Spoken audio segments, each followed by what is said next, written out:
does it mean to share yourself or to share your life with someone? I'm just about to take my first solo wedding in a week or so's time, and so those all-important marriage vows to have and to hold, for better, for worse, for richer, for poorer, are very much in my mind at the moment. Sharing your life with another person is intimate, of course. It can also be vulnerable, sometimes a little bit uncomfortable. On their wedding day, I'll be reminding the bride and groom at the start of the service that what they're about to do is not to be entered into lightly. All this, I think, makes Paul's words to the Thessalonians all the more remarkable.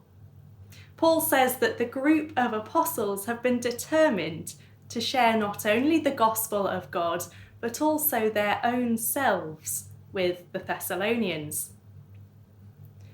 Paul is speaking here not to a beloved wife or even to a friend he's known since childhood, but to a community to which the apostles came as complete strangers, and who at times have even questioned their motives or perhaps begun spreading false rumours about them.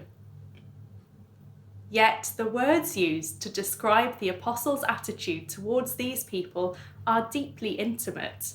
They speak of deep and tender care, self-giving, sharing, love, and the encouragement of a father to his children.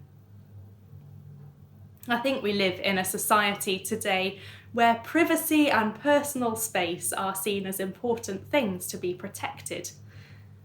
And so this kind of openness and vulnerability feels very countercultural, perhaps even a little bit awkward. But for Paul and Silas and Timothy, it seems to be closely linked with the good news that they have to share. The sharing of the gospel of God and the sharing of themselves go hand in hand. Perhaps if we take a moment to think about the gospel that they are sharing, this isn't so surprising. As we journey further into Advent and towards Christmas, we're called to remember Jesus coming amongst us. Not just that Jesus, as a man, withstood mistrust and contempt in order to share his life with others, but also that in Jesus, God himself shared his life and shares his life with humankind.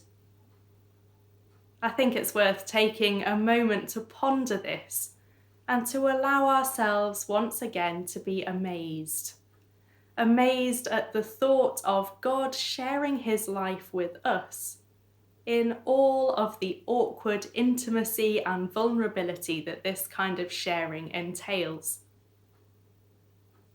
It's worth pondering for a moment on Jesus' invitation too. Sharing, of course, if you go back and look at those marriage vows, goes both ways. Jesus stands at the door and knocks, inviting us to open up that door and share our lives with him. Our lives in all of their joys and sorrows, their ups and downs. Yes, at times this may feel awkwardly intimate and vulnerable. We'll be reshaped and remoulded along the way, something which isn't always very comfortable. But it should also be empowering.